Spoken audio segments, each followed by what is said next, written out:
دیوالی کے موقع پر شیخ ایک پڑوسی گھر مسلم ہے، وہ کچھ گفٹ دے رہا ہے، تو کیا قبول کرنا چاہیے؟ ابھی کل مجھے کسی نے کہا کہ کوئی ہندوستان میں ہمارے 2 مولوی ہیں، انہوں نے فتویٰ دیا ہے کہ ہولی دیوالی یہ وہ اس پہ جو کچھ بھی کوئی دے اس کو کھانے میں کوئی حرج نہیں۔ میں نے کہا کہ یا تو مولویوں کا دماغ چل گیا ہے یا کوئی اور بات ہے، ورنہ یہ فتویٰ کوئی کیسے دے گا؟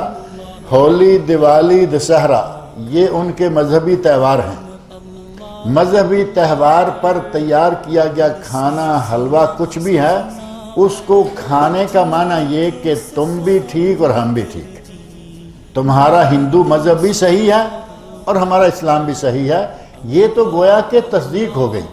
علامہ محمد بن صالح عثیمین رحمۃ اللہ علیہ نے ایک فتویٰ چند سال پہلے دیا تھا، ان سے پوچھا گیا کہ اگر کسی کو میری کرسمس ہیپی کرسمس ہوتا ہے نا عیسائیوں والے، اگر کوئی اس طرح کی مبارک دیتا ہے تو کیا ہے؟ تو انہوں نے کہا کہ یہ کفر یا فعل ہے، کیونکہ ہم ان کلمات کے ساتھ کہتے ہیں کہ تمہاری عیسائیت بھی صحیح ہے اور ہمارا اسلام بھی صحیح ہے۔ بعین ہی معاملہ یہ ہے، آپ ہندو کی دی ہوئی مٹھائی کھائیے، پورا سال کھائیے، دسہرے کے دن نہیں، ہولی کے دن نہیں، دیوالی کے دن، 3 دن چھوڑ دیجئے، باقی کتنے آپ کے یاد 360 دنوں میں سے 3 دن چھوڑ دیں۔ یہ مروت ہمیں لے کے ڈوب جائے گی۔ نبی صلی اللہ علیہ وسلم نے 40 سال جتنی عزت پائی، قیامت تک کوئی شخص اتنی عزت نہیں پا سکتا اپنے محلے میں، لیکن جب اعلان کیا توحید کا تو وہ لوگ ناراض ہوئے یا نہیں؟ چچا یہ جو گالی دے کے سب سے پہلے نکلا، اگر ہم تھوڑا سا اپنے آپ کو مسلمان بنا لیں نا تو پھر جو جاتا ہے جاتا رہے۔ ہمارے ایک شاعر نے کہا ہے توحید تو یہ ہے کہ خدا حشر میں کہہ دے، اب ذرا لفظوں پہ غور کرنا، توحید تو یہ ہے کہ خدا حشر میں کہہ دے میرا بندہ 2 عالم سے خفا میرے لیے ہے۔ 2 عالم چھوٹتے ہیں تو چھوٹ جائیں لیکن اللہ نہ چھوٹے۔ ہمارے یہاں مروت نام کی یہ بہت جو بھائی صاحب کہہ رہے ہیں نا، مروت اسی کو کہتے ہیں کہ یار کیا اس کا دل توڑ دیں ہم، کیا یہ کر دیں۔ اگر اس طرح کرتے جائیں گے تو کل کو آپ کو تھوڑا سا اور پڑوسی اور بھی کچھ لا کے دے دے گا۔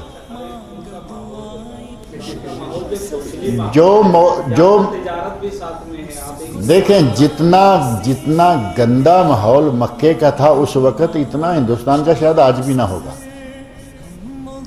بیت اللہ شریف کے اندر 360 بت پڑے ہوئے تھے، اس سے زیادہ کہیں کوئی ہندوستان میں ہوں گے؟ کسی ایک جگہ سارے اکٹھے نہیں ہوں گے نا۔ اتنے گندے ماحول میں نبی اکرم صلی اللہ علیہ وسلم نے توحید پھیلائی، ماریں کھائیں، گالیاں سنیں، طرح طرح کے الزامات سہے، پاگل تک کہا گیا۔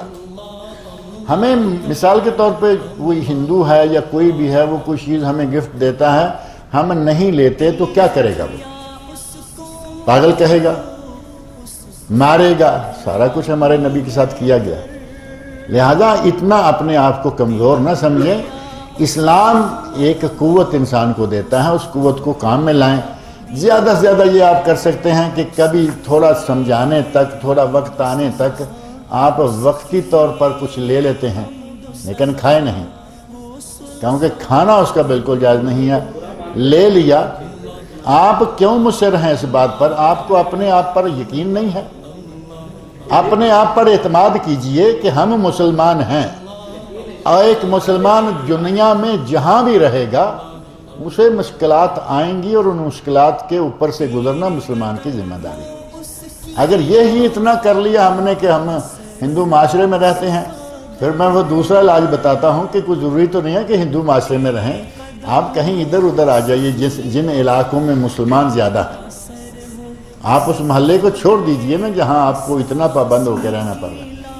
ارض اللہ ہے واسع، اللہ نے کہا اللہ کی زمین کھلی ہے، اور آپ لوگوں کی مجبوری یہ ہے کہ آپ پیدا اس ملک میں ہوئے، ورنہ کافروں کے ملک میں رہنا ہی جائز نہیں ہے۔ اب یہ الگ سے ایک مسئلہ ہے، آپ صرف مٹھائی نہیں چھوڑ رہے، ہم ملک چھڑا رہے ہیں۔